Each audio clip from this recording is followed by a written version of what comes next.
Hello, welcome everyone. So LinkedIn is one of my favorite topics to talk about. It actually is Elise's as well. She's also an expert in it. So we might, do a little bantering back and forth. And Elise, please chime in, right? Anytime you want to kind of enhance this. So actually, before I go into this presentation, I actually wanted to start with your questions. So I do this differently. I've been doing this for JCA for many years, and sometimes I start with a presentation and sometimes I don't. Today, I've decided I'd like to actually start with your questions because I want to make sure that I understand where you're all coming from, what your knowledge is of LinkedIn, the kinds of questions that you have, so that I can tailor my presentation to your needs. And then we'll go from there. Okay. So go ahead and just open up your mic. And Fiona, I know you already have a question about how to identify the hiring manager for the role. So we'll definitely talk about that. Who else has questions? And these could be questions at any level, because I realize that the folks that are on this call, I mean, some of you have a lot of experience. Some of you have very little experience with LinkedIn. In fact, is there anyone here who doesn't have a LinkedIn profile? Could you raise your hand?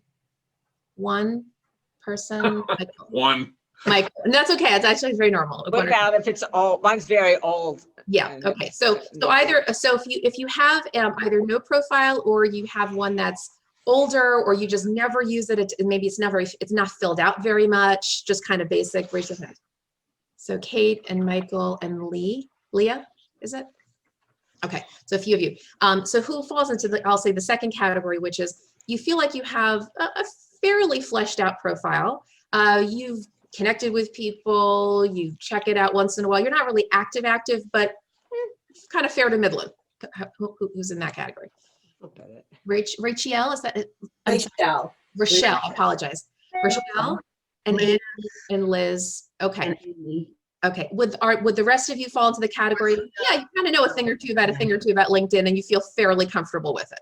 Would that be the rest of you? Okay, great. So this is a very normal situation with this kind of a class. We have some people from every walk of life here. And because of that, I want to make sure that we're all very respectful of everybody's learning journey. Okay, so with that, please feel free to ask me questions now. And I realize for those of you who have who either don't have a profile or are not quite using it right now, your questions might seem a little more basic, which is fine. And some of you might ask more advanced questions, and that's fine too. So go ahead and just, open up your mic. Whatever question you have is fine. And I'll just make sure that I address things. Fiona typed into the chat, do you think it's best to look at other people's LinkedIn profiles anonymously? Right. Yep. Question?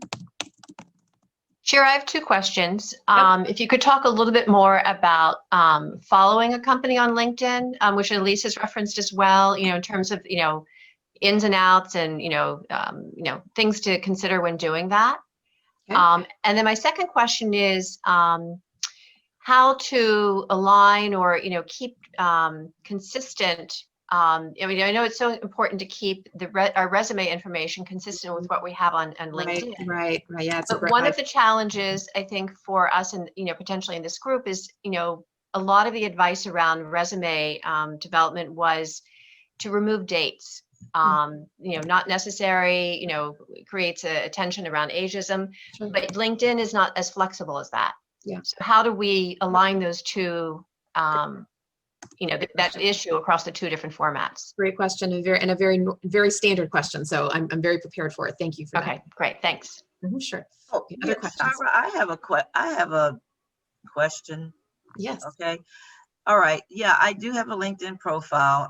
I was that second group that you had asked about. Tap into it every so often. Check. I really need to clean it up some more. But my question has to do with let's say your second or third tier connections, they are at a company that I'm very interested in, but I don't necessarily know them, okay? Because, those connections, they kind of like this virus. They just compound, you know what I'm saying? Sure. So how best do you approach them if they're at this particular company that you're trying to get with, but they're kind of way down in your connection line? Yeah. That's actually kind of the point of seconds and thirds, right? The assumption is you don't know them, and so it's just a great question around how do you make a meaningful connection? Yeah, perfect. Thank you for that. So folks are typing questions questions into the chat box as Go for it. well. Do you want to share some? Yeah, Kwesi had, do you make your profile generic so that it's not speaking to a particular position? And Ellie had, what does it mean when you're notified that someone has looked at your profile, and can you find out who it was without signing up for premium? Okay, great questions. Anything else? Sure, I have another question. Mhm. So I know that LinkedIn will send updates as one makes an announcement or makes an update to one's profile to one's network on LinkedIn. But to my mind, there's certain updates. Let's say after your training today, we all go in and we make, tweaks to make it stronger. Yep. How do we how can we understand that? I mean, those kind of tweaks, nobody needs to get that announcement necessarily. Right. And just, I know I'm not answering all the questions now, but let me just address that one super fast. Actually, there Sure. are very few things now that LinkedIn actually updates. LinkedIn has gotten some pushback. Okay, great. Because of a lot of people who have been doing confidential job searches. They used to think, oh, let me just update everybody on everything. Well, not everything. Right. They never did everything, but they updated people on more than they do now. And now it is, Elise helped me out here. It's like 3 things. It's if you update your picture, if you change your job, or if you have a work anniversary. I think those are the only 3 things. Elise, do you remember that? That's what they did in the last couple of years. There's also a setting in there's a settings and privacy. Right. You Yes. can just hit the radio button to You know. can just say, I don't want anybody updated on anything. You can actually click that button and I can show you where that is. But if you did Right, and want, especially if you're making lots of changes, just turn it off. Yeah. know while you're doing all the changes, and then you can switch back. Right. But Okay. again, only 3 things. I think it's picture, job title change, and work anniversary. So for example, if you're updating your about section, which I'm going to highly recommend you do, we'll do a whole training on that. Even if you wanted LinkedIn to update your network, they won't. Okay. Great. So Okay. it's very, very limited now in their scope. Okay. That's really helpful. Thanks. Sure. Okay. Liz had a question, and then Rachel. I wanted to know if you could talk about LinkedIn Premium, which somebody else just mentioned. I've had a couple people recommend to me that I should do that so I can see who's checking me out. And I just wanted to get your take on that. And I also have the same concern that I'm applying for jobs in a bunch of different areas. Like I can stick with what I've been doing, or I can branch out. And like, I'm not sure, like for some, like in a resume, I wouldn't say I was a lawyer if I was going for a non-lawyer job. Right. But on LinkedIn, I have it there, and I don't know if there's any conventional wisdom on how to handle those things. So actually, those are 2 questions. So the benefits of LinkedIn Premium, but rephrase your second question for me, because I could address that in a lot of different ways. yeah, I mean, so one of my concerns is that when I am sending out a resume to a job, I can absolutely tailor it to highlight what I think is the most relevant of my experience. Right. And I mean, I don't know that anyone's going to not hire me because I'm a lawyer, but I'm not sure if it should be featured prominently. Again, I'm not looking for lawyer jobs. Right. Got it. Yes. I'll call this sort of the customized versus the generic LinkedIn profile. Exactly. Brand. Yeah, absolutely. Thank you. Oh yeah, we'll talk about that. Great. All right. Other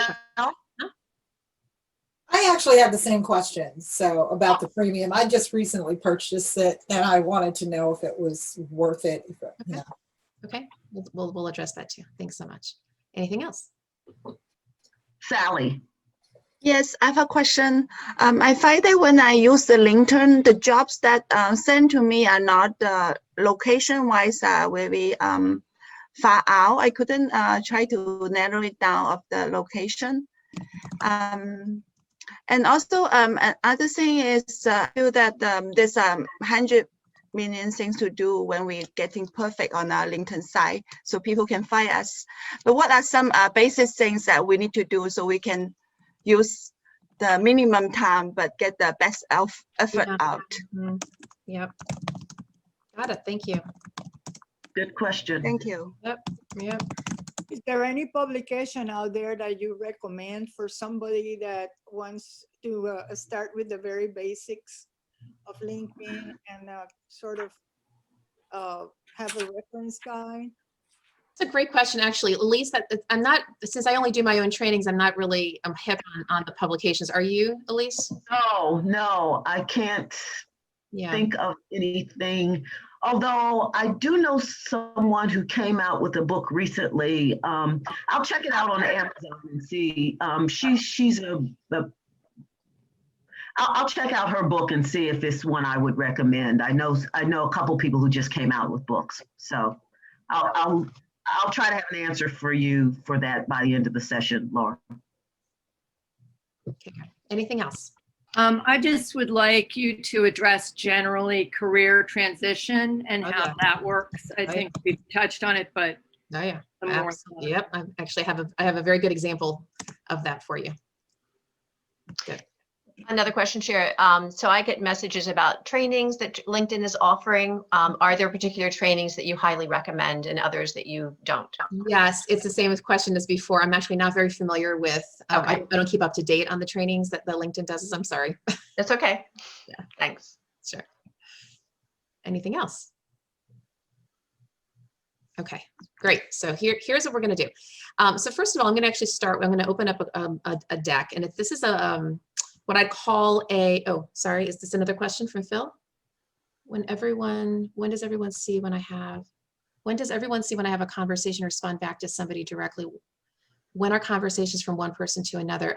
So real quickly, so when you're talking about what LinkedIn calls messaging, that's when you have a first level contact, meaning somebody you're directly connected to, and you're messaging back and forth, which would have been email, right? But in LinkedIn, they call it messaging. It is private. Nobody ever sees what you communicate to another person, like ever. That's not, I mean, LinkedIn might in Seattle, but hopefully they're not checking that. But no one sees your conversations. Okay. All right. So with that, what I'd like to do is open up with sort of a broad presentation very quickly around how to sort of think about LinkedIn from a 100,000-foot perspective relative to your job search. Okay. So here we go. And then we'll jump into all of your questions. All right. So here we go, right? 2 ways to land a job. You can submit your resume. You can show up before your resume. Now I realized when I came in earlier, Elise was actually starting to allude to that. There is, Elise was talking about, kind of making sure that there are people who know you, like you, and trust you are the ones who are getting you into that employer. And that is, that cannot be overemphasized in your search. It used to be back in a day, and all of us are old enough to remember pre-internet, pre-online submissions, pre any of that stuff. When we were trained to do job search, we were trained to submit your resume, right? That's what you do. You submit your resume to a job posting, and that's all that there is. And now it is all about the hidden network. 80% of all jobs are hidden from the public sphere. The jobs are not going to be found on LinkedIn's job board or Indeed or Career Builder or any trade publication. It absolutely is being done by networking. And because of that, your networking, and LinkedIn is one of the many ways you can do it, but your LinkedIn networking has got to be stellar, because you need to show up in such a way that when that employer is doing that search, that you are top of mind to somebody. By the way, I'm getting a little feedback, and I'm not sure if it might be because other folks could everyone mute? That would be fantastic. Maybe that'll cut down on the feedback. Thanks so much. In any event, so you've got this hidden network. You've got employers who are constantly tapping their network and saying, "Hey, Johnny, hey, Sally, do you know of anybody who can do X, Y, and Z?"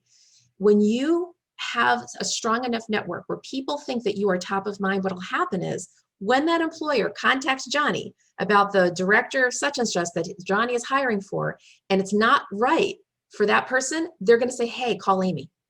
Hey, call Leah. Hey, call Kate." Okay, so this is incredibly important. I wanted to frame that for you because there's a huge ecosystem in LinkedIn that you need to be thinking about. And here are some of the kind of the top end categories. Number one, it's important to have a searchable brand. Searchable brand means that there are two kinds of people who are looking for you: your employers and also your network. Meaning employers are using LinkedIn to search for you, whether that's a corporate recruiter, meaning somebody internal who's a recruiter who's kind of, searching around all the time. It could be a hiring manager potentially who, if they know how to use LinkedIn, they might be doing that. But your network is doing it too. Again, as I just mentioned, if somebody's doing a search and they tap somebody in your network is going to be looking for you too, or they might help that person out and do some searching. So you've got to have the right keywords and the right brand on your LinkedIn profile to get noticed. Okay. Second thing is you can use it for proactive networking. And when I say proactive networking, this is not about specifically tailoring it for a particular job. So it's one thing when you hear about an opportunity, you have that job posting and you want to get noticed. We'll talk about that in a little bit. But the proactive networking has more to do, and I think I forget who it was who asked the question around how do you leverage your second levels, your thirds, and all of this. There are a lot of ways that you can proactively network on LinkedIn, and I'll just give you a very quick example. So let's say somebody on this call is a marketing professional. Let's say you are a director level in marketing, digital marketing, let's say, and you want to go build a community. Well, one of the things that you can do is go find your peers. Now you think to yourself, why in the world would I be tapping my peers? Aren't they my competitors? Actually, no, quite the opposite. Those are the very people who, when a recruiter taps them and they say, hey, do you know anybody who's a good, solid director of digital marketing? They say, not me, but I know someone who is. Because it's all at a collegial level. Whenever recruiters are trying to tap people, they're trying to see, they're trying to tap the person that they're recruiting, but they're hoping that if it's not right for them, that somebody within their peer network is going to be the right fit. Because typically, who do we hang out with? People who are like us, people who are at the same level. So if you can go ahead and proactively network with the people who are your peers, the people who do what you do, you are much more likely to be thought of when that opportunity comes up that's not right for them, but it's right for you. That's just one example. The other thing is getting referred. And this is what we call getting an internal champion. So an internal champion, and Elise, I think, alluded to that, is where you're looking at an opportunity and you say, okay, the position, I usually use the American Red Cross, so don't ask me why, but I've been using them as an example for a long time because they're local and they're large. So let's say you're applying for the, again, director of marketing position at the Red Cross, and you notice that you have that the hiring manager, or even the HR person, but let's say the hiring manager is your second level contact. And so for those who are not as proficient with LinkedIn, let me just back up a step and explain what I mean by these levels, these connections. So a first level connection is somebody you are directly connected with, right? So let's say I'm connected, and I'm connected to Elise, okay? Elise is connected to Amy. Amy is not connected to me, but she's connected to Elise. So Elise is the person that's in the middle. So I am first level connection to Elise. I am a second level connection to Amy. Okay. Now let's say Amy is connected to Kate. So Kate's my third level. So if you can kind of go down the aisle. In LinkedIn will only tell you who is the first level connection, what they call a mutual connection, a shared connection between you and your second level. You're not going to know who's in between your third level, you and your third level, but you will always know who is between you and your second level. And that's a fantastic way to leverage that context. So to create that internal champion. So in this particular case, Amy is the hiring manager for she's the chief marketing officer at the Red Cross. Okay, so she's hiring for the director who's going to be a direct report. And I notice on LinkedIn, and I'll show you in a minute how to find that. So I noticed that Elise is connected to Amy, and I want Amy to pull me out of that pile. I want Amy to pull me out of the cyber hole that is what's called the applicant tracking system, the ATS, which is probably what the American Red Cross uses to aggregate their resumes in this big database. And there's thousands of resumes in there. So I want Amy, the chief marketing officer, to lift me out. So I reach out to, I find that Elise is my first level contact. So I reach out to Elise, and I'm actually, a little tip here, by the way, is if you're actually doing that outreach, do it via email, not through LinkedIn. I'll show you the technology of that in a second as to why, but the bottom line is that a lot of people don't check their LinkedIn. Okay. So in fact, you might not yourself, right? Maybe you are now because you're a job seeker, but a lot of people don't. So if I knew, and if I didn't know that Elise is as active on LinkedIn as I know she is, I would write her offline and I'd say, hi, Elise, hope all's well. I noticed on LinkedIn that you're connected to Amy. Amy's the chief marketing officer for the American Red Cross. I recently applied for that role. Attached is my resume and cover letter. Would you consider forwarding my resume and cover letter to Amy for, here's the phrase, for extra consideration? For extra consideration. Now, I didn't ask Elise to recommend me, unless I could have if Elise knew my work. That's the one rare exception. But most of the people on LinkedIn are not going to know your work, and so you would simply say, "Could you refer me for extra consideration?" What that does is it prompts Amy. Okay, excuse me. It prompts Elise to then forward everything to Amy so that Amy can then go to the HR person or the recruiter and say, hey, tap, tap. I know a colleague of mine told me that there's this really good candidate in there, or at least there's a candidate that I should be considering. Would you airlift that person out for extra consideration? Okay, so it's a fantastic way to get yourself noticed. I could give you, if we had all day, I wouldn't be able to give you enough stories of successful results that I have seen personally. I have seen it through my clients. I have seen it colleagues do. It is an incredibly important tool to get yourself noticed out of the pack of candidates who are your competitors, okay? And then lastly, I just want to mention you can build your reputation. This is going to partially allude to some of the questions we had around what kind of profile should you have, what kind of brand should you have. You know, you mentioned, some people mentioned, you know, this idea that you got to customize your resume, but what do you put on your LinkedIn profile, all that. Your reputation starts with the brand that you create on LinkedIn, but also it can extend from there. You can actually become a thought leader on LinkedIn. If you have been in the workforce for any length of time, which all of us have, and if you have built any sort of skill set or industry expertise, LinkedIn is a terrific way to showcase that through blog posts, through sharing other people's information, you know, following other people on LinkedIn, making sure that you're part of the community. And by the way, if you are career shifting, this is even more important for you to do, because if you're career shifting, you need to you need to show up in another community. Because if you're not in that community right now, no one knows you. No one has any idea that you exist. Like, for example, in my recruiting world, I tend to play with association executives. I'm not sure if there's any association professionals on this call. Usually there's one or two. If you are, you can chat me later. But that's a particular community. It's a particular sector, and they have particular challenges. And I've been playing with those folks for 25 years. They know me, I know them, I know what keeps them up at night.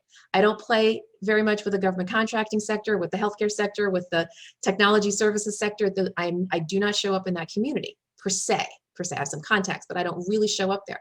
But if I were a job seeker and I were trying to shift into a different sector, I'd have to show up there somehow, and I would do it through networking, and I would do it through thought leadership, and I would make sure that people start to understand I'm actually now part of your world. I'm a new family member, and I'm figuring out what keeps you guys up at night, and I'm trying to immerse myself into your world to figure out the urgent challenges that keep you up at night. And I will tell you that in recent years, the career sector that I've seen more and more people want to go into who haven't been in it yet is the environmental sector. As you might imagine, right? With climate change being such a big topic these days, I see people of every stage of life, every walk of life, every business sector say, I want to raise my hand, I want to get into the environment. How do I do it? And I've worked with people on doing that. And again, you need to make sure that you're immersing yourself in that community. So I just want to really quickly talk about crafting a searchable brand. There's three sort of areas. So the first thing is this concept of community that I just mentioned. And I define a community as the industry, mission, or sector that you might be connected to. Now, why do I say might? Not all of you are, and that's fine. That's fine. Some of you are what I'll call cross community, right? So you have a profession and you've done it in the nonprofit sector, you've done it in the for-profit sector, you've done it in and that's fine. A lot of times there are professions that are very common to kind of cross community, like, you know, HR people, accountants, marketing people.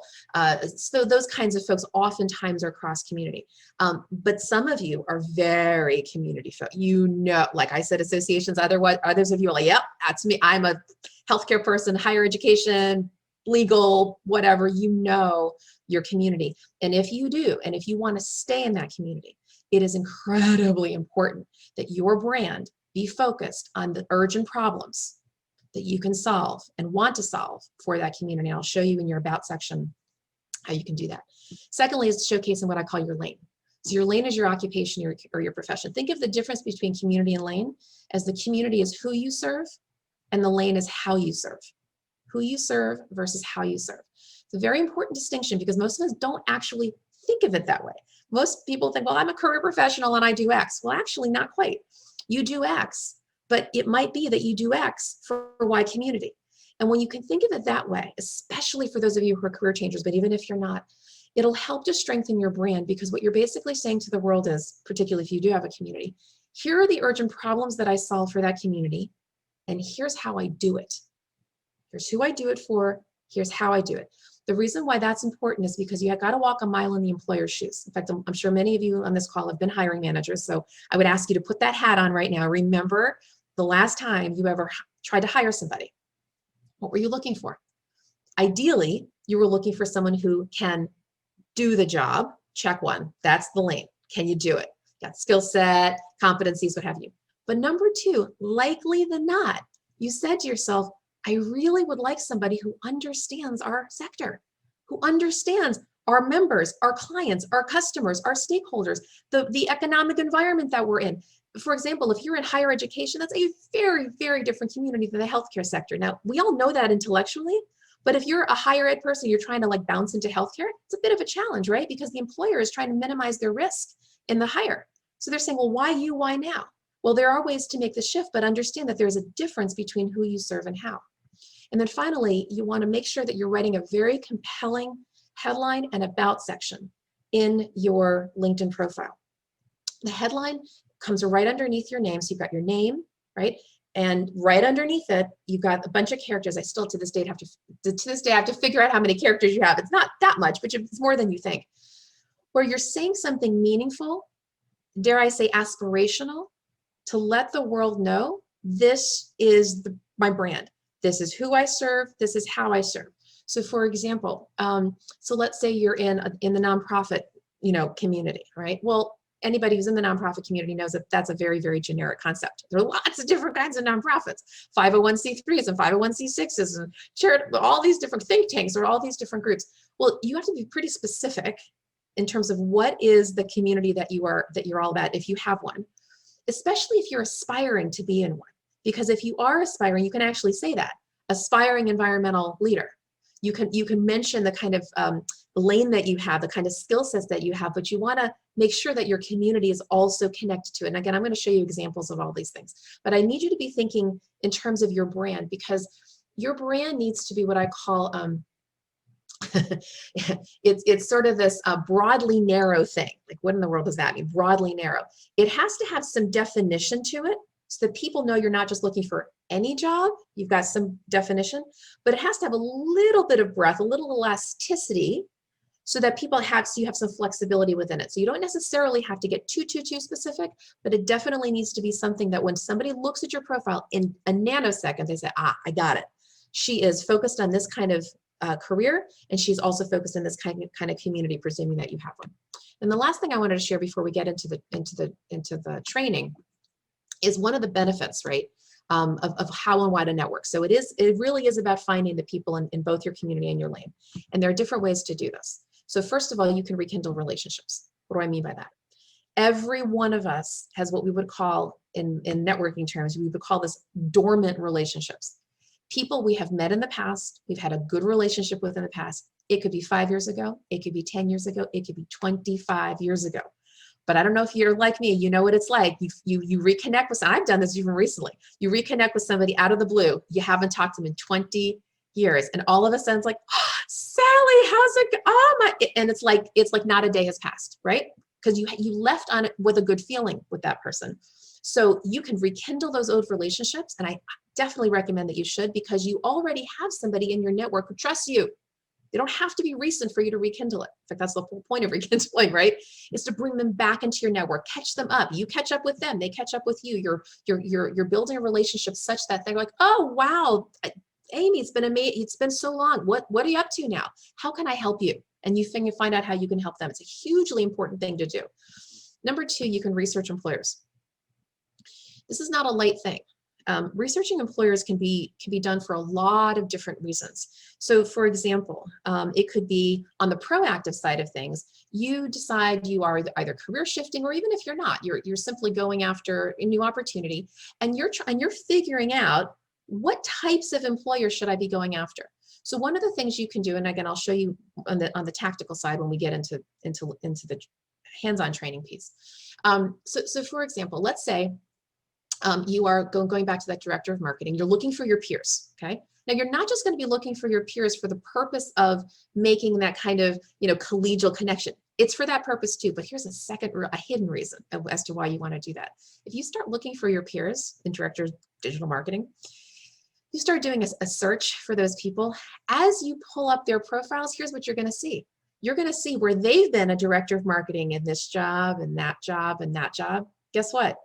Because they've been a director of marketing in these positions, what does that mean? That means that those employers hire directors of marketing.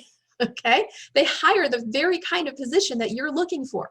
And that could be a hidden market for you of organizations that never would have that never would have shown up on your radar. They're not posting a job right now. Maybe they have a hidden opportunity that you're not aware of.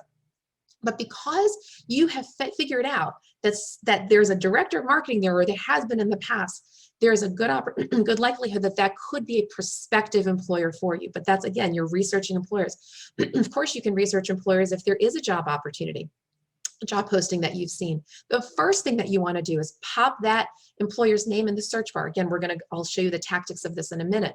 You're going to pop that name in the search bar, you're going to hit enter, and you're going to hit the people button, and all the people, the employees who currently work there, are going to show up. And what happens there, oh my gosh, the possibilities are endless in terms of what you can do there. You can be looking for potential hiring managers, even if there's not a current job, but especially if there is. You can look for current hiring managers. You can look for who's in HR. You could actually start to do a little bit of organizational mapping. If you start to see, wait, like for example, when we pull up the Red Cross, you're going to see with marketing, because I've done this search a lot, there's a lot of different kinds of marketing people who do all kinds of different things. And it's fascinating. You could actually just start to plot it out and figure out who does what and who works for whom, and all of this. Really interesting. It can give you a bit of a high level overview as to what's going on with that employer, so that when you're trying to build relationships, so when you're trying to get noticed for this role, all of a sudden you have a better understanding of who does what and what their roles are. You could explore a new career. And I'm going to give you an example coming up soon as to a live example of this. But this goes back to all the rest of the things that we just talked about. If you're exploring a new career, either in a new community or in a new lane, and may I suggest to you that it's easier to shift to one or the other, but not both. Meaning, employers are trying to mitigate their risk and hire. They just are. That's their job. Your job is to pursue your career goals. Their job is to pursue their organizational goals, and their job is to minimize the risk. So because of that, and they have very little time to train, they want to make sure that you can hit the ground running, okay? Or at least walking really quickly, okay? So if you're trying to shift your lane and your community, is a little bit more challenging, because then you're much more of an untested quantity. But if you're switching one or the other, what you can do is you can explore the other. So in fact, I'll just share this example right now, and then I'll share the profile in a little bit. So there's a gentleman named Steve Pohorilis. He's actually a former JCA person. He was sitting in your seat years ago when I was doing one of these trainings. He ended up working with me. I mentioned I'm a career coach. I write resumes and I write LinkedIn profiles, and I help people figure out their trajectory. Anyway, he came to me and he said, he says, Shira, he says, I've been a mortgage banker for 25 years. And I want to get out of Dodge, right? And I understood it wasn't not a good field for him at that time. And so he says, but I don't know what I want to be when I grow up. Now, mind you, the guy is pretty seasoned, right? But he shared with me that classic question. What we figured out together is that his real passion is something that's called, I never knew what this was before, something called regenerative medicine. Now, for those of you who don't know, and I didn't know, it's basically stem cell therapy on yourself. So if you have an orthopedic issue, like back issue, knees, whatever, this is a very expensive procedure, but these regenerative medicine practitioners will pull your own stem cell and help you heal. Okay, fine. So he's explaining this to me, and I'm like, now think to yourself, how are we going to get a mortgage banker to get into regenerative medicine? I mean, talk about 180 degrees. Well, here's how we did it. So remember I said there's a difference between your community and your lane? What we realized is that Steve wasn't just a mortgage banker. His real lane was not mortgage banking. His real lane was sales. Mortgage bankers are salespeople, okay? So what we said was, how about if we help you promote yourself to regenerative medicine medical practices so you can sell on their behalf and recruit patients? Recruit patients. Novel idea. Who would have thought of that? So he went the extra mile. He went to regenerative medicine conferences and he networked with this, that, and we together crafted a little sales pitch of how he would pitch himself. We created a LinkedIn profile. That was a huge piece. And that's one of the things I'll show you in a bit. And he got it. He got the job. He got a job selling, recruiting patients for regenerative medicine medical practice. Now, it didn't work out for him, having nothing to do with the brand. He just decided he didn't like the environment, but he got the job because we were incredibly intentional about how we made the shift. We kept his sales lane and we shifted him into a new community. Okay, so it's very possible. I mentioned this other thing before, getting referred for a job through an internal champion. I've already addressed that. And then another thing is preparing for an interview, not to be understated. If you actually have an interview that you have landed, you better be digging and combing through LinkedIn, looking up that employer, doing all the things I just mentioned, right? Looking at who's in that department, who reports to whom. Hopefully some of these folks have a descriptive LinkedIn profile, a descriptions underneath their jobs. So you can kind of piece together who's doing what. You could potentially, some will do this and some won't, but some will actually allow you to contact them to see if you can do some prep work before the interview. And especially if you have a first level contact. So let's go back to the Elise Amy connection here. So Elise and I are friends. Okay. So we have a trusted relationship. So if I were applying to a job that was going to be with Amy, and I saw that Elise per se, like we're Jody, for example, right? Jody and I and Elise, right? We're all friendly. Meaning they're not just acquaintances. That's the point here. They're not just a random connection. Like we trust each other. So I would feel very comfortable going to Elise and saying, hey, Elise, I've got an interview lined up with the American Red Cross and it's reporting to Amy, who's your contact. I should back up a second. It's going to be a little harder to do this with Amy, who's the hiring manager. Let's shift it for a second. So I'm going to take Leah. Okay. So Leah also works at the Red Cross. Leah's not the hiring manager. Leah works in that department. Or maybe she works somewhere else, but she's not the hiring manager, okay? Because you can't get an informational interview with a hiring manager that you're going to be interviewing with. So it's got to be somebody else. So Elise is connected to Leah. And I say, hey, Elise, I'm about to have this interview. Leah works there. She's in a different department or she's in the department. I'd like to see if you wouldn't mind connecting me to her for the purpose of an informational interview so that I can prep, right? I want to understand the culture. I want to understand some of the business challenges. Maybe Leah would be open to speaking with me before I talk to Amy so that I can get a better lay of the land. But because I'm I'm friendly with Elise, more than likely she's going to say, hey, Leah, she's going to write her and say, would you do me a favor, right? And have a 10-minute conversation with Shira to explain to her the situation. Okay, so that's kind of a high level overview. So what I want to do now is I want to go into the training itself. Okay, so we've given you a lot of backstory, and so actually, funny enough, this is the profile that's coming up for me right now that I've already prepared for is Steve. Okay, so since we just talked about Steve, I'm just going to jump in there real quickly and share with you Steve's profile, and I'm going to share this profile with you on different levels. So, for example, see where I mentioned the headline earlier. Okay, so here was Steve, and Steve, what we decided to do was brand him aspirationally. So we called him a regenerative medicine brand ambassador, and then a little tagline, promoting alternative therapies that help orthopedic injuries heal faster. Interesting, right? It was very specific, it's very clear, and it says, it speaks to the community that he wants to serve, and it says the problem that he wants to solve. But just as important is this about section. Now, before I'm going to read this to you in a minute. But before I do, I want to share with you what the importance of an about section, how most people do it, and how I believe you really should do it. So the about section, some of you who've been on LinkedIn for a long time might have known this. It used to be called the summary section. Okay, it's changed names. Now it's called about.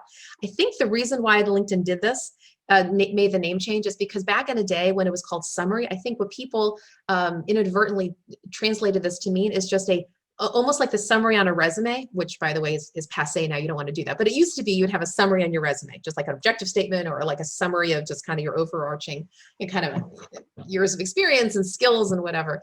And I think people misinterpreted what they meant by that. What LinkedIn really meant by that is what they would call a passion statement. In fact, they used to have that as the prompt many years ago. You would start this box and in gray letters, it would prompt you and it would say, want you to write, I am passionate about ... Now, people didn't really pick up on it. I picked up on it. A lot of people didn't pick up on it. And as a result, we had these and to this day, a lot of people's about sections are kind of boring and vanilla. It doesn't really say much, right? But it can say something. It can say something very powerful and very compelling. And my recommendation for all of you is when you're writing your about section, I'm going to give you some examples. When you're writing your about section, you want to write it in a way that says the following. What are the urgent problems that I solve in my career? Either for a particular community, meaning an industry, mission, or sector, or just within my lane.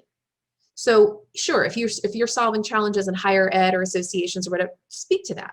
And if you're not a community-driven person, it could be, here are the urgent problems I solve as a PR professional within the PR industry, or within the financial analysis industry, or project management, sorry, not industry, lane, in your career. These are the challenges that are facing project managers or financial analysts or accountants or what have you. These are the problems I solve. So that's number one. Number two, what is your leadership philosophy? Now, when I say leadership, I don't mean you don't have to be a vice president to be a leader. I feel like we're all leaders in our own right, but in your leadership, what's your approach to solving these problems? What's your secret sauce? What's your how? Okay, so first is, what are the urgent problems? Number two would be, what's your how? How do you do this in a unique way that really adds value to potential employers? Number three, I would recommend that you talk about specific skill sets. Now, when I say skill sets, I'm talking in this case about hard skills before we talk about soft skills. Hard skills are your functional skills. Those are the things you do. Soft skills are how you do them. Some people call them behavioral skills. So when I say hard skills, functional skills, I would be talking about, like, random examples. Again, project management, right? Strategic planning, customer relations, budget management, or things that are even very specific to your lane, data analysis, or whatever it is.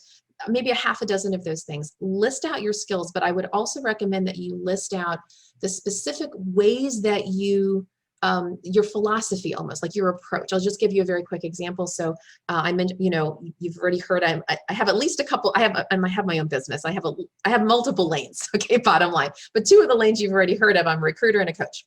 Okay, so in my recruiter hat, one of my hard skills, my functional skills, is interviewing. So if I were, in fact, I did in my profile, I mentioned interviewing. If I were talking about interviewing, and my secret sauce is, or my philosophy is, that I believe that in interviewing, I should be focused as much on a candidate's career motivators as I should be on their skill set. And that's actually, unfortunately, a very unique thing for most recruiters. Most recruiters just want to know, can you do the job, but don't necessarily ask you what your career goals are. So that's my secret sauce. And I have that on my profile. And so you want to think of it just like that. What's your point of view? And then the last section I would recommend would have to do with your soft skills, your behavioral skills. So it would be kind of the equivalent of, I'm known as the girl who, I'm known as the guy who, right? So what do people know you for? What are you admired for? What are you appreciated for being? Who are you appreciated for being in your role? So with that as backdrop, I'm going to share with you Steve's profile. Now I have to give a caveat, first of all, across the board. The profiles I'm about to show you, I wrote. Okay, so I'm a copywriter. It's just what I do. So just so you know that, and then I'm sharing these with you to inspire you to kind of write something that's a little bit more compelling than maybe what you have.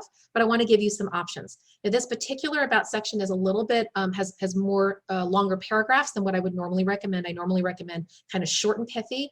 In this particular case, we needed to tell his story in a way that made sense. So it was actual story. Okay, so here we go. This is what I wrote for Steve. I know what it's like to live with debilitating pain and have great empathy for those who do. During my recovery from a severe back injury, I realized that traditional treatments can take years to provide relief. Though I eventually recuperated, I wish I knew then of an easier path to help me heal faster. Thankfully, I discovered that regenerative procedures such as ABCD medical terms offer people the opportunity to shorten their rehabilitation period by using their own body tissue to help injuries heal naturally. The benefit of regenerative therapies are cumulative, so they have a better chance to avoid surgery. Now my passion is to let the world know it's possible to live a pain-free life. So this is his passion statement, okay? And then in big, bold letters, and by any of you who are career shifting, please consider using this phrase. Why am I making this career shift? Bold, in caps. By the way, in LinkedIn, you can't do bolding or underscoring or italics, but you can use capitals, capitalization, so use it. And here's the quick story. When I was in the mortgage business, I helped my clients realize their dream of homeownership. While I enjoyed this vocation for 25 years, now my desire is to help people realize a new dream, the possibility of faster healing. Most doctors who provide these treatments could benefit from having a boots on the ground brand ambassador. So he's making a pitch to those doctors. They could benefit from having a boots on the ground brand ambassador to educate people about their life-changing therapies. I believe that as doctors continue to see positive patient outcomes, insurance companies will begin to recognize the benefit of making these procedures more affordable. I look forward to the day when everyone can have access to these alternative forms of pain relief. Okay, so he talked about his passion. We talked about making the shift. Now he's pitching, and now almost like a reverse pyramid. Okay, we went broad, now narrow. Now we're talking about his lane, about my sales approach. I relate to people with professionalism, honesty, and integrity. I place clients' needs above my personal gain. I listen more than I speak, so forth and so on. And then the call to action, connect with me if, number one, your medical practice could benefit from someone to promote the good work you're doing, or number two, you're living with orthopedic pain and want to be referred to someone who can help. You can reach me at gmail.com, okay? So that is an example of a thoughtfully written LinkedIn profile that speaks very specifically to somebody's career shift. I want to mention another one here, but this is going to be more of a lane, not a tribal thing, or excuse, not tribal, not a community based profile, but a lane, meaning this is a person who is an operations professional. Okay, can you all see that, Ramsey? Hopefully you can see that. Okay, so you can see here in the headline, outcomes driven operations executive. Okay, so it's very clear he's an operations professional. And then we have a few different monikers here. He's a business strategist. He's a process re-engineer. He's a fiscal steward. So this kind of sets him apart maybe from other operations leaders by using a few common descriptors. So for this one, this is a little bit more kind of short and quippy. And so this is what I wrote for Ramsey. I create order out of operational chaos. So if you can figure out a way to, in a quippy kind of a way, to let people know what your superpower is, this would be the place to do it, kind of a mic drop like statement. I create order out of operational chaos. And this is, by the way, this is the urgent problem here is not about, there's no community. He's not focused there. He's just focused on his lane. So we're going to talk about that urgent problem. As organizations continue to disrupt and evolve, infrastructures need to adapt with intention. I re-engineer processes with the end in mind, creating stable yet flexible operational models that can weather the inevitable storms of change. So that's his value prop. My battle-tested consulting career has given me a macro perspective to view intractable problems with objectivity and authenticity. With proven methodologies gleaned from both public and private sectors, I've been valued as a trusted advisor to clarify murky team dynamics with a non-political laser-focused lens. And here we have a little bit of his thought leadership. The change leadership questions I ask. What's the real problem we're trying to solve? What's the underlying cause of that problem? What's the risk of not solving it, and so forth. And then the skills, remember the hard skills. So here we have several, and now these are actually, if you looked at these skills, I would imagine that a lot of you probably have the same skill set. But there's two things about this. Number one, these are Ramsey's skills. These are the ones that he wanted to highlight, number one. And number two, remember here, they have this sort of point of view. So strategic planning.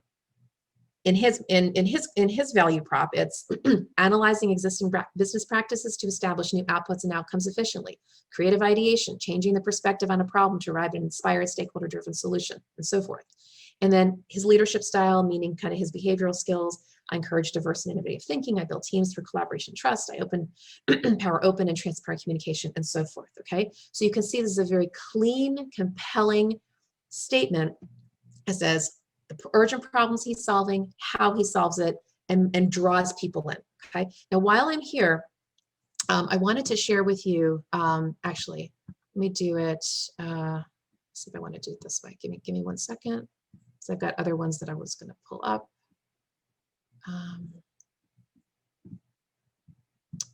One quick sec. Okay, so I don't have the right ones here, but what I do want to do is I want to go down to your experience section. I'm going to start answering some of the questions that folks were asking me. This is a good place to do it. So this is another individual. Her name is Elizabeth Moses, and she's actually a tribal person. So if you want to look her up, you'll see another example of that about section. I'm not going to read it to you, but I do want to kind of jump down to the experience. So I want to mention this because somebody asked a very good question about what's the difference between, you customize your resume, but then you've got this generic LinkedIn. What's that all about? It's a great question, actually. And I'm not going to give you a panacea answer, but I am going to give you some ways to think about it. First things first, when you're thinking about that LinkedIn brand, which I mentioned should be sort of this broadly narrow thing, you've got to be really, really intentional about how you craft that. I'm saying that because the reason of that question that's actually why you need to be so intentional. Because when people are looking at you on LinkedIn, they need to see an overarching brand. Who do you serve? How do you serve? Why do you serve? What's going on with you? And especially if you're doing that career shift, or I forget who it was who mentioned that she's a lawyer and doesn't necessarily want to highlight that. If you are a lawyer and you don't want that to be highlighted, that legal focus should not be in your headline and should not be in your about section. Okay, if you're trying to really step away from it, it'll have to be somewhere in your experience section. You can't help that. That's just your resume showing up. That's what your experience section is. But in terms of your aspirational brand, you want to be focused. In fact, I'm going to give you one more quick example of this. Speaking of attorneys, so years ago, I was coaching an attorney, and he let's just say that he wanted to become a recovering attorney. And he said, again, didn't know what he wanted to be when he grew up, but we figured it out. He wanted to be a writer. Like, again, how do you turn an attorney into a writer? Well, what we did was, and this is it. This is the answer to the question that you asked. So in his resume, we found all the different examples of his writing skills, which of course attorneys write a lot. And we highlighted that all throughout his resume. But then for LinkedIn, what we did was we said, okay, we branded him as a writer. And we took that about section and we said, here's why I'm shifting into writing. Here's my passion for writing. Here's my writing style, this, so forth and so on. He ended up landing a job as a journalist for a legal trade publication. Now notice I just said journalist, right? So he was able to shift his lane, but he kept the community, because the legal trade publication said, great, you understand our community, but we're going to pull you out, right? And allow you to shift your lane. So it was to minimize the risk for that employer. Here in the experience section, you have no choice but to list out your resume.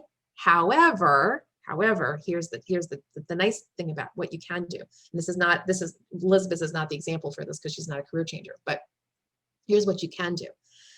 So remember I said with this guy with how we pulled out his writing examples on his resume, all we did was we focused on every example of writing that he had ever done. Okay. We took away litigation. We took away all that other stuff that had nothing to do with his new brand. That's what you can do here in your experience section. While you can't change your title, you can't change the company that you work for. That's static. What you can do is in this description section, okay, right here, this description section, you can create bullets. I'm going to give you actually a place to find bullets because LinkedIn is not friendly toward Microsoft Office bullets. I'll give you in a second, I'll show you a place on the web you can find LinkedIn friendly bullets. Anyway, you can create bullets right here. And what you do is in caps, remember you can't do bold or italics, in caps, you start to list out, just like you did on your resume, you start listing out the different skill sets that you really want to aspire to. Okay, so in his case, whatever the writing term was, we would have put that in caps, followed by an accomplishment and so forth and so on. So what happens is, even though your title isn't different and your company can't change, you can change your job description so that people, when they do read, if they read your description, it's something that's a lot more consistent with where you're going. Okay. Now that said, there are some of you here you've got a lot of different opportunities, or at least a lot of different ways you think you may want to go with your career path. What I would highly recommend is, and this is going to sound counterintuitive, I realize that, be as specific as you can be as narrow. Again, you can have some breadth, but you want to be as narrow and as focused as possible. And here's why. Employers like to hire specialists, not generalists. If you are too open, if your brand is way too broad, almost the I can do anything thing, then you're not a specialist in anything. And that's not what people are looking for. They want to know that you can solve their urgent problem. So you need to take the time, whether you partner with a friend, who, by the way, if you do that, make sure it's somebody who's objective in your life, who doesn't have a dog in the hunt in terms of where your career path should be. Or if you want to partner with somebody like me on a formal basis, whatever, partner with somebody who can be objective for you and can really help you figure out community and lane and what's the broadly narrow brand you want to have, so that when you're writing your headline and your about section and your description, it all kind of lines up and it gives you a little bit of elasticity, but it still has some definition. Okay, so it's really important that you know that. Okay, so I want to go back to some of these questions here and make sure that I'm addressing them. And I want to shift into the search features, because that's really important. So right up here, there's a search bar. This is what I call a hidden in plain sight tool. It's a golden tool right at your fingertips. you may not even be aware of. This search bar is the access to LinkedIn's very, very, very rich database. You have no idea how much information can be mined just from this little guy here. And so I want to show you kind of technically how to use it, and then we'll go into, excuse me, then we'll go into some specifics. All right, so first of all, let's go back to that concept I mentioned, director of marketing. You're looking for your colleagues. So what I would do here is I would start playing around. I would do director of marketing. And you can, and by the way, you can't break this thing, okay? So play around. You can do marketing leader, marketing professional, marketing VP, whatever, digital marketing. You can be as narrow or specific as you want, but I want to show you just the concept here. So I typed in director of marketing, and you'll notice what comes up first is all of these different little filters. So the first thing you want to do if you're looking for people is you want to hit the people tab. So now, do you see it in the upper left-hand corner? How many directors of marketing came up for me? 9,570,000. That's a lot of people. Okay. Now, mind you, they're not all directors of marketing. It's just that LinkedIn's algorithm, when you do a search for any term, what they're doing is they're first of all looking at the headline of the person that has that term in their headline, and then they're kind of scanning down that person's page. So you'll see here, Austin, director of marketing, director of marketing, director of marketing. Now, by the time I get to page 10, it'll probably say something a little different. But right now, you have all these directors of marketing. Well, that's a lot of people. What do you do with that? A lot of things you can do with that. First thing that I want to share with you is this all filters button. Now, by the way, before I tap on this button, you will notice current company, locations, and connections are also found in the all filters. It's what I call the difference between shorthand and longhand division, okay? So all filters is your longhand division. It's got all the different filters you would need. But if you want the shortcut and you just want to filter by who your connections are, what the location is of those people, or a current company that they happen to work at, you could use those. But for now, I just want to give you the long way to do it. So in all filters, you're going to have all of these fields that are going to come up. And the first thing is your connections. I always recommend, always start by filtering down your first level contacts. Why? These are people either you know or you're have an acquaintance with. You have some sort of connection with them. Those are the folks who you want to, or maybe you want to rekindle a relationship with them, but those are the folks who are more likely to help you. So if I were to do a first level, I would just want to see who exactly is in my network who's a director of marketing. Maybe they'd be open, if I know them well, more than likely they'll be open to a catch-up call. If I don't know them very well, maybe they'll be open to an informational meeting. Either which way, start with your first levels. Then I would do a separate search for your second levels. Because when you do your second levels, here's what's going to happen. See how Austin is a second level? See the word second there? If I want to connect with Austin, and when I shouldn't say it that way. If I want to meet Austin, connecting with him just means a LinkedIn connection, and I can hit the connect button here, and I'll tell you about that in a second. But if I actually want to, really meet him, I would open up Austin's profile, and I'd go down here to the second section that says highlights. Under highlights, it says, in this case, it says 7 mutual connections. Now, it's at least going to say 1 mutual connection. It could say 700, okay, but we happen to have 7. And I would open up those connections right here. I'd say, all right, of this list of people who are all my first connections and their first levels to him as well, who among these people do I feel close enough to, if anybody, that I feel I could leverage that relationship? So if it's Jeff, right, I would say, I'd write to Jeff offline and I'd say, hi, Jeff, hope you're well. Noticed on LinkedIn you're connected to, Austin. And now this has nothing to do with a specific job. It's just that you want to have a conversation with him. I'm searching for a new opportunity in the field. I was really impressed with Austin's profile. Sounds like we might have some synergies in common. Would you consider brokering an introduction so we can explore any mutual opportunities to help each other? That kind of a thing. Just a very sort of kind, networking, mutual benefit sort of a thing. And there's a greater greater chance than not that Jeff will say, sure. And he just forwards your, he forwards your profile to Austin, and, hopefully connection happens. Now, stepping back for a second, going to the connect button. I want to show you a couple technical features with this. So let's say I want to connect with Austin directly. I don't want to go through Jeff. I'm just going to go straight in through the front door.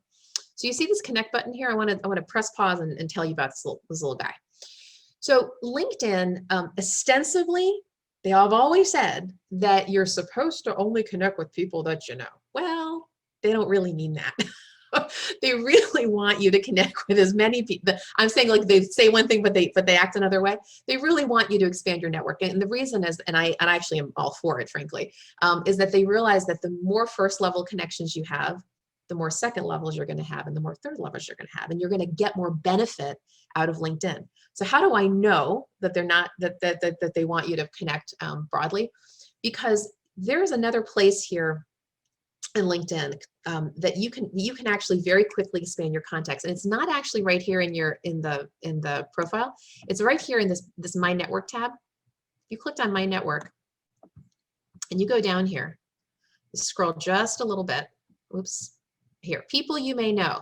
So I went to Maryland. So people you may know from Maryland, people you may know in similar roles, right? People you may know here, there, and wherever.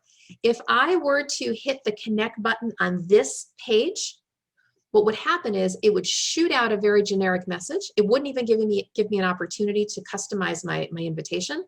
It just makes it very, very easy. So what LinkedIn is inferring to me is like, well, we're okay with you just sort of, connecting with whomever, because we really want to make it easy for you to make those connections. You will also see on your phone, if you, which I highly recommend that you have the LinkedIn app on your phone or your digital device. There's also a networking tab there too. And the same kind of thing, you could hit, like literally let your thumb do the walk-in, right? You could hit connect. I'm not suggesting that you do that necessarily, but you could, and it'll be very easy. However, if it's a meaningful connection, somebody you really do want to get to know. So like go back to Austin here. What I would do is this is an important distinction. Get off of that My Network page. Get off of it. Open up this person's profile. So on that My Network page, let me back up. On the My Network page, do you see how it says, hold on. Okay, so Theodore, right? If I hit the connect button here, yeah, it'll send out a generic note. But if I actually want to do a customized note, what do? I click, watch here, I click on his name. Click on his name. Now his profile opens up. Now I can hit the connect button. And by the way, I have to mention something else. This actually doesn't work on your phone. On your phone, if you hit the connect button, even if it's on the profile, it will still send a generic message. What you'd have to do is you'd have to click on the three, there's like 3 little dots in the upper right-hand corner of that person's page on your phone, and it'll say send a personalized invitation. But if you're on your PC, you hit the connect button here. Now you can add a note. So what would you write? You have 300 characters. That's not 300 words, 300 characters to say something short, sweet, and compelling, right? Hi, Theodore. I noticed your profile on LinkedIn. Very impressive. Looks like we have some whatever in common. Or you know what you could say, going back here, because Theodore happens to be my second level, right? And I see that I've got my 2 mutual connections. Here's what I could do. And you have to notice the phraseology here. What I could say is, hi, Theodore. You and I are connected through Paul Edelman on LinkedIn. And notice what I just said. You and I are connected through Paul. I did not say, which is not true, I did not say that Paul referred you to me. That's not true. Do not say that if it's not true. But you can say you and I are connected through Paul Edelman on LinkedIn. Perfectly legitimate. Looks like we might have some mutual synergies to explore. Would you be open to connecting here on LinkedIn and possibly setting up a Zoom coffee? Something like that. Right? And if it was a little bit more specific because you're applying for a job, or you're shifting careers, or whatever the reason is, put your reason here. Once, hopefully, Theodore actually accepts your invitation, which, by the way, a lot of people don't check their LinkedIn regularly, which means that invitation could be sitting there for weeks and months. Just understand that.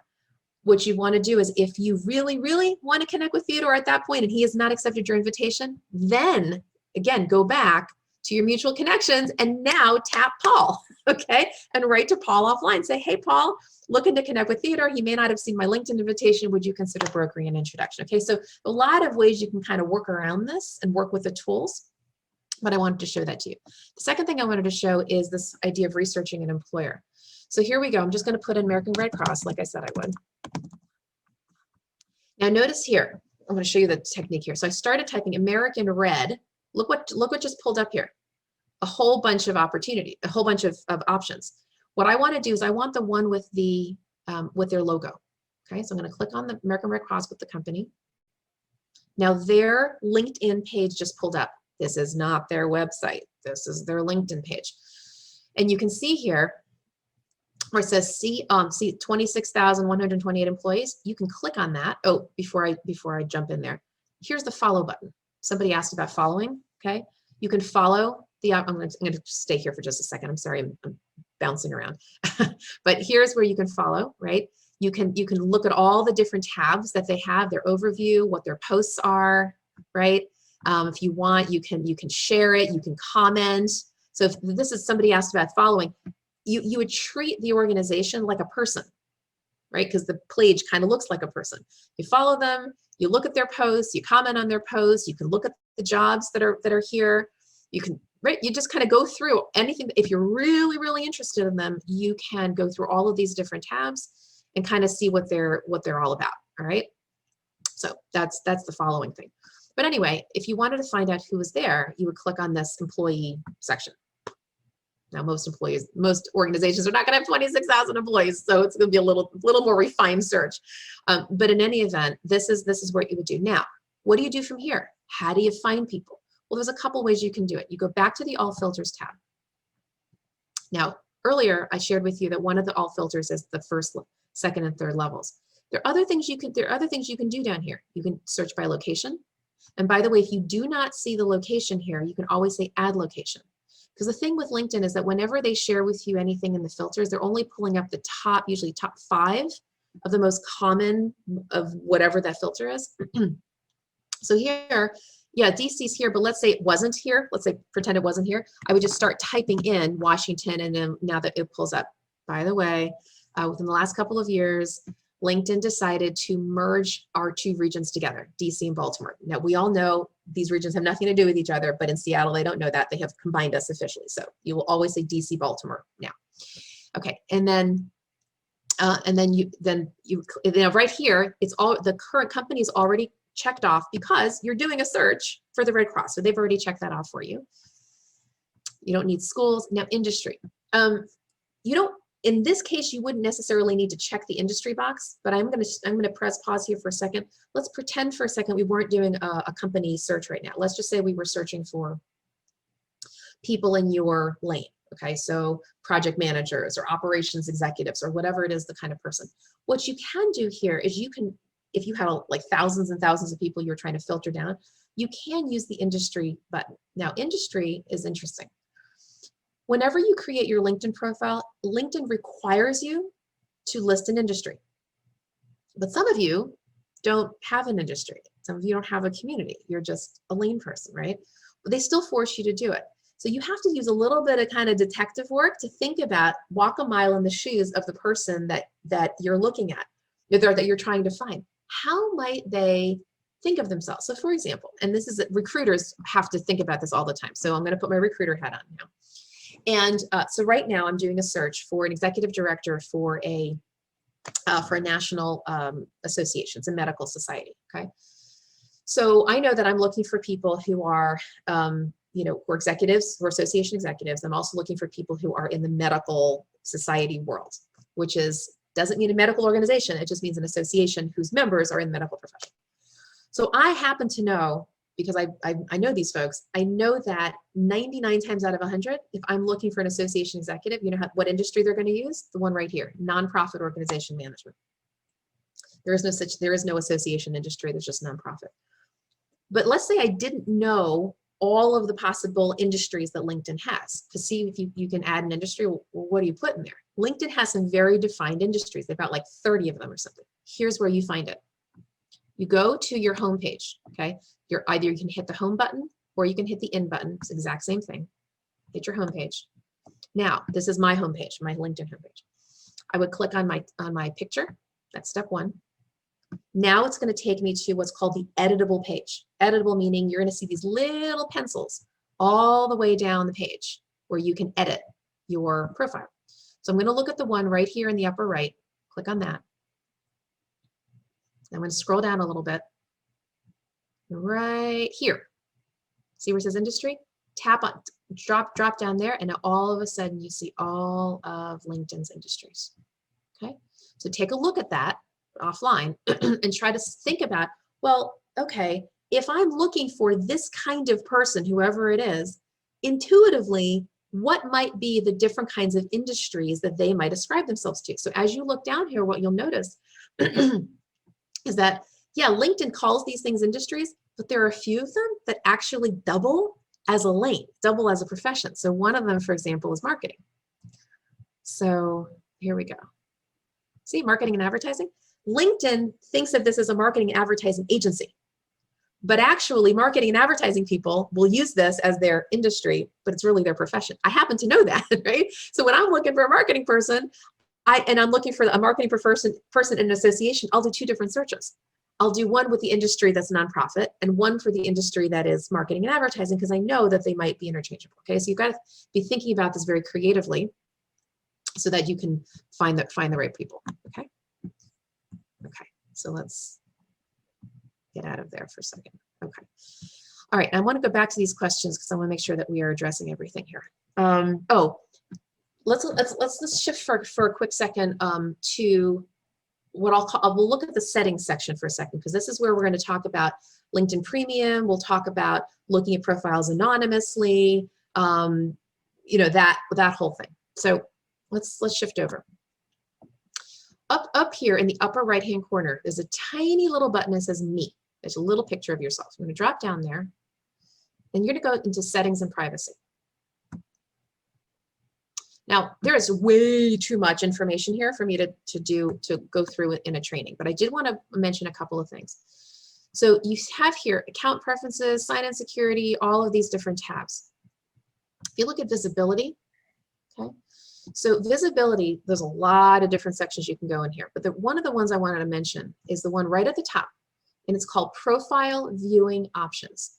So this is where you can change how visible you are. So if you want to do a search, like I was just mentioning, any of the searches I just mentioned, and you want to be anonymous, meaning you don't want, like I looked at Austin's profile, okay?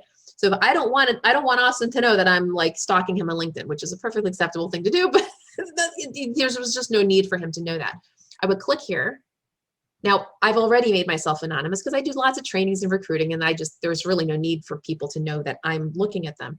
So normally though, this is what's clicked, okay? Normally, like right now, if you were to go into your settings and privacy, it would be your name, your title would be visible to anybody that you're searching for. However, you could make the decision to go anonymous, but let me tell you the pro and con of that. The pro, of course, is, hey, it gives you full freedom. You can look at anybody at any time. Nobody's to the wiser. Here's the con though, okay? If you are an active job seeker, which I have to believe all of you are, and you are trying to make a meaningful connection with someone, it's not a bad idea for that person to know that you've, if you will, winked at them, okay? That's not a bad thing at all. If anything, you want to err more on the side of doing an open search, not an anonymous search, because here's what's happened. If you look at somebody, what might they do? They might look at you back.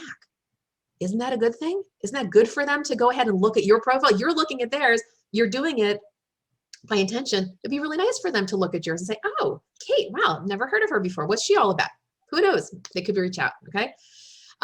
So that's just something for you to consider. And by the way, you can turn this on and off anytime you want. So if you want to do certain searches where you're not anonymous and certain searches where you are, it's flexible, go back and forth as much as you want. Now let me address LinkedIn Premium for a second while we're kind of on this general topic. So LinkedIn, look, they're a business and they got to make money. Good on them, right? They got to make money. But they offer so many things to us for free. Everything that I have just shared with you is free. And there's a minor exception. I'm going to tell you about that in a second, but everything's free.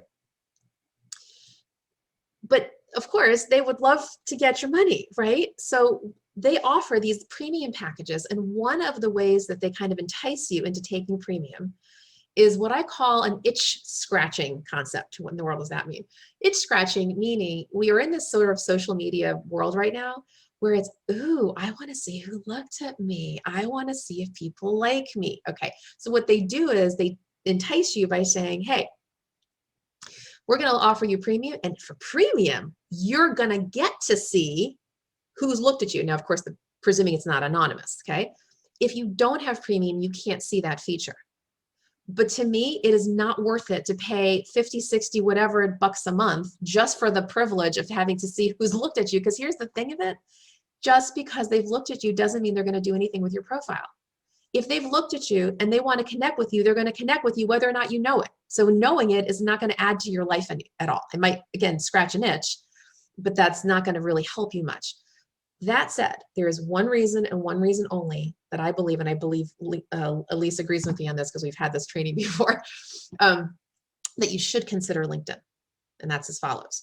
If you are going to do a lot of searching, you're going to actually have to, at some point, sign up for LinkedIn Premium, and here's why. If you do a ton of searching, I don't know how, at what point that you'll get to this boundary, but it'll hit at some point where you're searching and searching and searching and searching. And one day, out of the blue, there's this little box that's going to come up on your page, and it's going to say something to the effect of, you have exceeded your commercial limit on LinkedIn, and you must now upgrade to premium. Like, commercial limit? What are you talking about? Commercial limit basically means this. LinkedIn now thinks you're a recruiter or a salesperson, because recruiters and salespeople are typically the only people who use the search features that robustly. You just, as a job seeker, are learning how to be your own recruiter, so you're being given inside tips. But as far as LinkedIn is concerned, hey, you got to pay up, and that's fine. That is completely their prerogative. They should be doing that. But don't do it now. Wait. If you're going to use search features a lot and you get to that point, absolutely, that means you've really, it's worth it for you because you're using it extensively. Okay, so let me go back to the questions. Dates, ageism, all of that. So let's go back to the profiles. So here's the thing with ageism and LinkedIn versus resumes and so forth. Ageism is real. We all know that. And I'm going to give you a resume tip, and then I'm going to give you the LinkedIn version of that. Okay. And you'll hear slightly different variations depending on who you talk to. My personal opinion with your resume is you only go back about 20 years, 15 to 20 years. On your resume, if you absolutely need to mention to employers that you have more working experience, because for some reason there's something about your past experience prior to 20 years that's very germane to your search. So for example, I was once coaching a communications executive, and in her particular case, it was really important for her to know, it was really important for her to let employers know that she started as a journalist. It was like a really interesting part of her narrative. She won a Pulitzer Award. It was this whole thing, right? So for her, okay, it made sense. But what we did on the resume is we had this section at the bottom called prior experience, and all it did was list company title, no dates. Okay, so it does show more than 20 years, but doesn't exactly say how many. If you can avoid prior experience, do. But if you really feel you need to do it, do it. On LinkedIn, a little different. Here's the thing with LinkedIn. LinkedIn requires you to put in the dates of your employment. But let me put a little caveat to that. They do not require you to put in the dates of your education. Big distinction, okay? You do have to put dates of employment. You do not have to put dates of education. Therefore, similar to your resume, go back the 20 years. If you have more experience, sorry, Charlie, you can't put it on there. Or if you do, you're gonna have to put the dates, okay? So you have to make a decision. How far back do you want to go? Where do you want to cut it off? Because you do have to put dates. Education, yay, you don't have to, okay? And in fact, I'm going to show you real quickly how that looks. So again, you want to go to your editable page. You're going to scroll down here. Okay, so let's say you need to, this is your experience section. Let's say you need to add an employment, change it. You're going to hit the plus sign. You're going to go down here. Now it does say dates. So if I'm going to say I'm not currently working in this role, and you don't have to put months, by the way, you can just do year, X to Y, and you hit save, and you fill out your description. You just fill it out properly, hit save, and your new experience will come up. But in the education, I finally recently took off my own dates because I finally hit that certain age. What you would do is you would hit the pencil. Okay, So you can see you don't have to. It's here if you wanted to, but you don't, it's not a required field. Okay, so I was able to eliminate my education dates. Okay, going back to the somebody mentioned something about job alerts that are not in your geographic location. So I don't know if I can address that specifically. Here's what I would generically say about the job alerts. What I think this person was talking about is the fact that in LinkedIn has a jobs board. Now, this is not really part of my training, only because LinkedIn's job board is very similar to everybody else's job board, and it's right here. Here's the jobs button. And you can set up alerts. So, you know, here, see my jobs and job alerts. You can, I'm not gonna really, this is so easy, you just go offline, just go in here and play around with it. But the point is that this is a separate feature of LinkedIn. It's its own job board. Again, just like Indeed, just like Career Builder, just like any job board you would ever be on. And the fact is this, LinkedIn, they don't get paid by you. They get paid by the employer for the job board. It is in their best interest to send you as many possible job opportunities as possible. Why? Because they're trying to get candidates for the employer. So it's really hard to get them to be too filtered. I mean, you can filter it to some extent. They're not going to, you know, if you're a project manager, they're not going to send you a marketing job, obviously. And yet they're going to expand their breadth a little bit, you know, geography or this and that, different titles. They may seem completely irrelevant to you, but that's not of LinkedIn's concern. They just want to make sure that they're getting in front of you for the possibility that you might think that this is a good job. So really, delete button. I mean, that's really what I can tell you. Okay, so not too much you can do to change all of that. All right, so going back to questions. Actually, I think we have. Okay, I think we have actually addressed a lot of what's here. There's a couple of other things I want to talk to you about before we go into whatever's in the chat box. I want to talk about recommendations. Okay. Oh, before I do that, sorry, I'm jumping all over the place. I do want to share with you a link. So I'm going to put this in the chat box. Okay, so this page, okay, this is another woman who, like me, she also does LinkedIn profiles. And she has been very kind years ago. She put on this page of her website, LinkedIn friendly bullets. See those right here? These little bullets? Okay. All you have to do is copy and paste in any section of your profile. It could be in your headline, it could be in your about section, it could be in your experience. Personally, I mean, do whatever you like. Personally, I happen to like this little diamond right here. I happen to like this little star. I happen to like this little arrow, and I happen to like this little checkbox. That's just me, okay? And in fact, if you see on my profile, do you see how I actually included these little diamonds? Now I have a lot of practice areas, so that made sense for me. I put these little diamonds in here, okay? And you can also put it in throughout in my LinkedIn. I use the little arrow here, and I use the little diamonds here, whatever you want, but I just wanted you to know that it's there. So let me go ahead and put that in chat so you have it. Hold on. Oops, sorry. Chat. And okay, so that's the link. But I wanted to talk about recommendations. So recommendations, first of all, are different than what's called endorsements. Okay, so LinkedIn has this section called endorsements. I think I took mine off because I meant to. Oh, I didn't. Okay. Well, anyway, this thing called skills and endorsements. Skills and endorsements started a number of years ago, and the fact of the matter is, it doesn't really say too much about your skills, because what it is just skills that other people in your network were prompted about. Meaning, it said, so let's say, let's say Amy, you and I are first level connected. LinkedIn might randomly toss up a little box and say, what's Shira's skill in, and they'll prompt you. They will think of the term. They'll say, how good is Shira at temporary staffing? Now, if you didn't know any better, you'd click, I don't know, maybe you just want to say, oh, she's good at it. Well, first of all, I don't do temporary staffing. And I say that because there are a lot of skills that you're going to be endorsed for that you don't even do. Happens to me all the time. Okay. Why? Because in LinkedIn land, they look at your profession and they assume certain skills. So people are going to endorse you for things you have you don't even do. Endorsements are not a bad thing, but they're not anything that you want to pay a whole lot of attention to.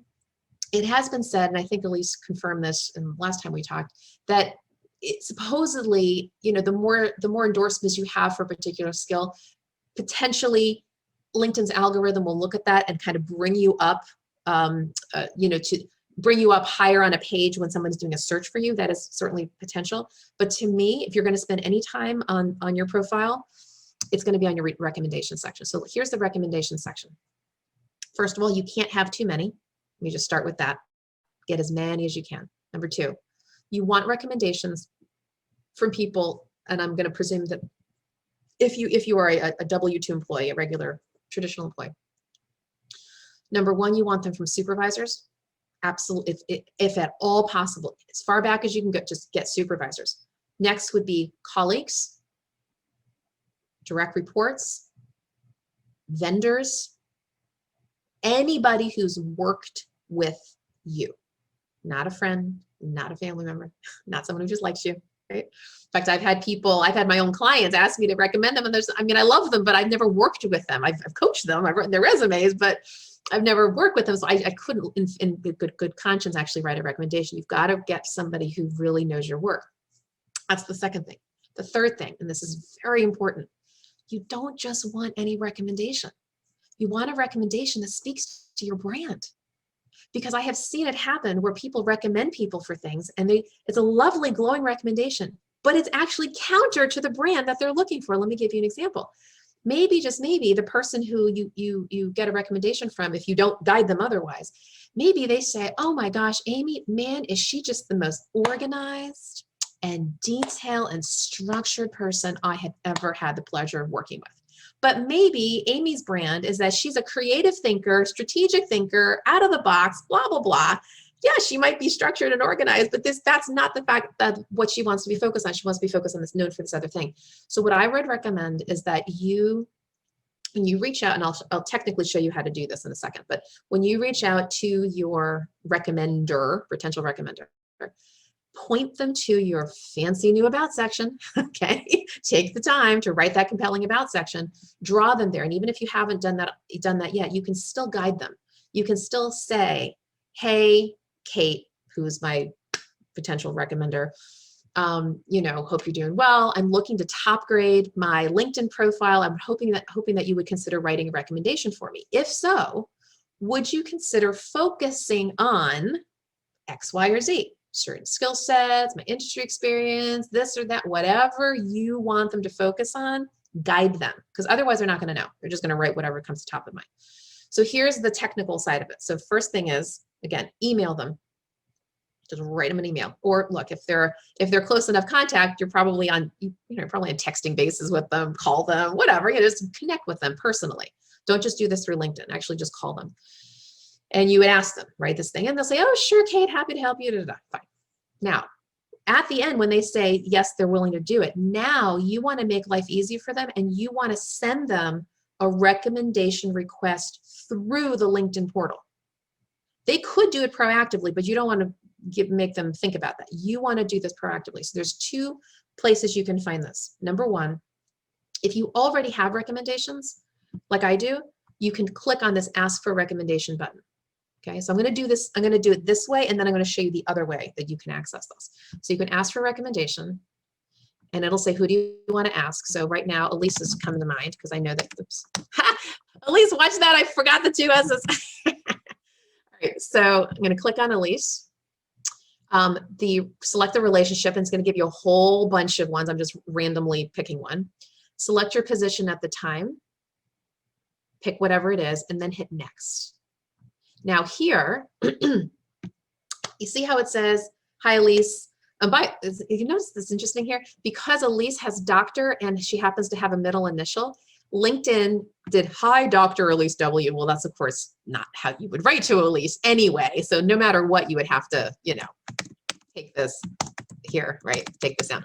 But even so, notice how LinkedIn's generic request is, hey, Elise, could you write me a recommendation? Well, that's clearly not the most professional thing, and it's not the most customized thing in the world. That's why you start with the email or the phone call. Once that person agrees, now you go back here and you say, hi, Elise, thanks for agreeing to write me a LinkedIn recommendation right? So forth and so on. And as we discussed, you're going to be focused, or just a gentle reminder, please focus on X skill, Y skill, my brand, blah, blah, blah. Okay. That's how you want to use this section. Then you hit send. They'll get it. So Elise will get it. She'll write it. It'll come back to you. You could actually ask for an edit. There's a button there. There's something you want her to change, and she can go ahead and edit it. And then you'd hit publish. And once you hit publish, okay, then it'll show up here in your recommendations. But understand, it will show up in the order it was received. So Kimberly was the most recent recommendation I got, and then I have to go all the way down, and then so forth and so on. Okay, so the most recent one I got was from Kimberly. Make sense? Okay. All right, so we're actually doing pretty good on time. So I'm going to stop sharing right now, and I'm going to ask for questions. So actually, before we go hand raise, I know that there were some people in the chat box. I want to be respectful of the order of questions. So Elise, did you want to share with me the chat box questions, and then we can go to the live questions? Okay, chat box. What about adding the dates of current education, i.e. a certificate earned within the last 2 to 3 years? 100%, definitely do it. Yeah. See, the thing with education is it's flexible. It's not like you have to add or like add dates for everything or not. You can literally pick and choose. So for example, you want to, sorry, let's go back here. Okay, so I should share something with you. So there is education, sort of what I call the traditional education. But if you go back up here, sorry, you go all the way back up here. See where it says add profile section? Okay, this is you're on your page, your editable page. It'll say add profile section. So there's other things here you can have, like licenses and certifications. That's different than education. Education is usually college education. Licenses and certification is different, and you can put in what the name of, the name of the certification, the issuing organization, the years, all that stuff if you want. And I would highly recommend that, especially if it's recent, and especially if you are trying to career shift and you're trying to upskill yourself. You want people to know, hey, look, I got my certification in this technology or whatever. Great, yes, please do put the dates so that so people can see that it's recent. Okay, next question. Okay. I've gotten a message to try premium for a 1-month free trial. Because the clock starts ticking, I wouldn't use it yet. Wait. Because as I mentioned, the only real value of having the LinkedIn is the ability to do the extended search. That itch scratching thing isn't really going to help you anyway. So what I would do is I'd wait until you've done a whole bunch of searches. You get that little box that says you've exceeded your commercial limit, then turn on the 30-day trial. And now you basically extended yourself for 30 days. I just don't feel like it's worth it otherwise. The other thing to keep in mind with that is, even once you've done the 30-day trial and you cancel it, they will send you another message saying, oh, you can get a 30-day trial. But if you do that within 13 months, you are now going to pay for it. It's not free anymore. You can only get the free trial after a year has passed since you did the last free trial. Right. So use it judiciously is the point. Yeah. Okay. And like Shira, I don't recommend it unless you start bumping up against the commercial search limits. Otherwise, it's not worth it, because most of you are not doing what you can do for free. Right. Yeah. Just exhaust everything you can do for free before you even think about doing premium. Next question, Elise. That is really all that's in the, oh, wait a minute. Any tips, advice, content for the volunteering section? I'm sorry, the question was, what should you put in for volunteering? Any tips or advice on content for the volunteer? Great, thank you for that. Let me talk about volunteering for a nanosecond here. It's a great question. So on the one hand, LinkedIn does have a section, see, called volunteering. Hold on, pull it up, please. Okay, volunteer experience. And you could, right, you put in, right, whatever your volunteering is, and in your description, you would put down sort of what you did. And look, depending upon how related that work is to your work, you have a decision to make here. And here's why. Some of you on this call are in transition, right? So you're not employed at the moment, and you're looking for ways to kind of fill in the gap between the last time you had a full-time job and now. What you could do if you wanted to, and this is especially the case if your current volunteer work is related at all to your actual profession. Here's what I would do. I wouldn't put the volunteer work in this section. What I would do, hold on, what I would do is I would add it to your experience right at the top. And here's what I would do. And you'd be very, appropriate about this. But you would say, whatever the title is, that volunteer role, and treat it like a job. However, in the description section, right here, you would start out by saying, in this volunteer role, okay? So you're very clear about the fact that you're not misrepresenting anything. It is absolutely a volunteer role, but it is something you've been doing for however long, and you're only putting it there because it's related now. If it's not related to your career, you have a decision to make. Because here's the thing: there's a dichotomy. On the one hand, employers like to know that you've been occupied since your last position, so it actually is good to have something there. On the other hand, if the thing that you're doing, whether it's volunteer or maybe it's something that's completely unrelated, like a retail job or whatever. On the other hand, if it's completely unrelated, it could cause a little bit of confusion. So, I'd have to advise you on a case-by-case basis, but just understand there is a kind of a pro and a con to it. But again, regarding volunteering, if it's related, create a regular experience thing if you're in transition. If you're not, I would go ahead and do, put in the volunteers. Phil? And could you put some in volunteer and some in the experience? Absolutely. Yep. Okay, great. Fine. Totally fine. Could you talk about recommendations in the case of your experience as a non-W-2 employee? Yeah, actually, that's a great question. Do it. And same thing with volunteer, because here's the thing: whether you get money for it or not, it's still work. Okay. In fact, I have a charitable organization that I run on the side called Boomerworks, which, by the way, P.S., it's completely free. If any of you on this call are interested in exploring self-employment, hook up with us. It's boomerworks.org. This is our website, boomerworks.org. We have free training. We twice a month. We offer an educational program followed by what's called a growth group. In fact, we have one coming up on Thursday where it's peer networking.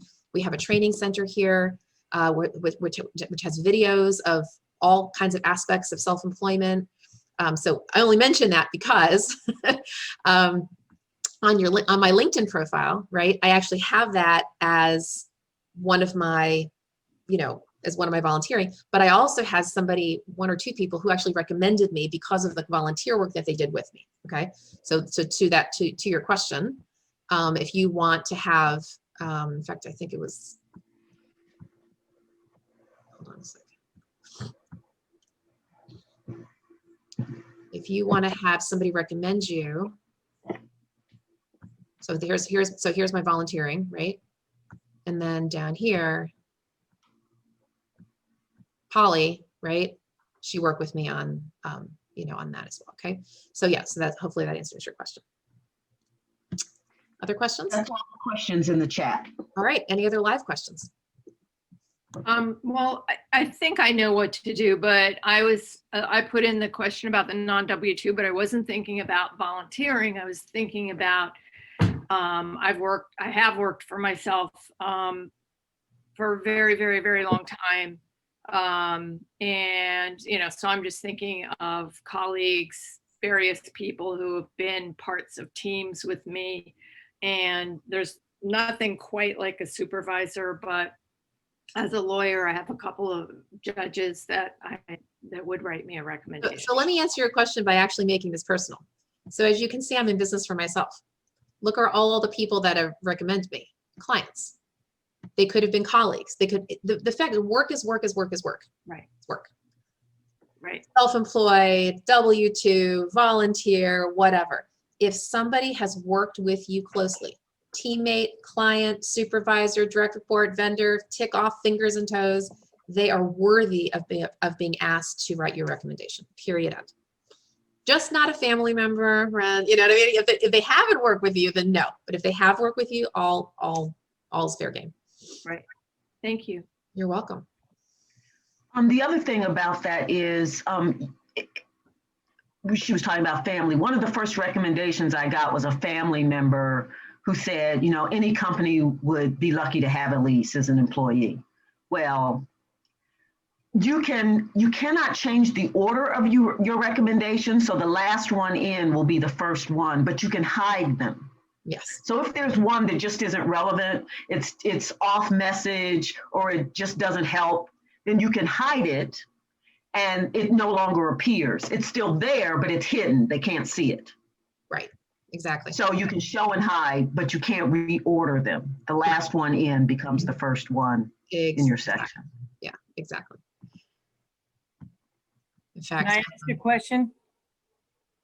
in fact, by the way, I'm sorry, before you ask the question. So notice, just to show you what Elise is talking about, if you did want to ever hide it, what you would do is you'd go to recommendations, you'd go to this pencil. And in this case, so here, right here, all of them, you would just hit, you would click hide. Okay. Good. All right, sorry. Is that the question? Okay, I was just wondering, actually I have two questions. I actually saw you back in November for the expo, and then I went online on YouTube and I saw one of your hour presentations, which was very dark and you couldn't see the screen and whatnot. I appreciate that you're going to be sending us this PowerPoint. I'm assuming it's going to also be the total narration as well, correct? Only if you guys are recording this. Are you recording this? Yeah, they are. They are. So this would be basically what you would get from JCA would be this recording. Okay, and then is there also a time limit on being able to access it? It shouldn't be.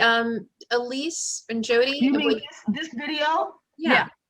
Yes, they only stay up until the next class.